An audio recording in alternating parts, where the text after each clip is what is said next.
इकडनं मधनं ये.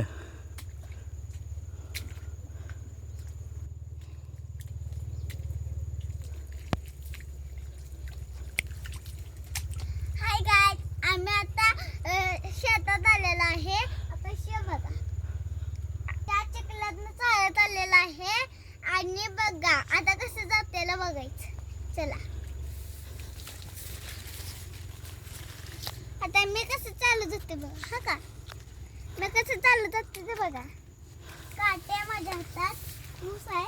चला मी ठेवते पुढं आणि जाते. बघ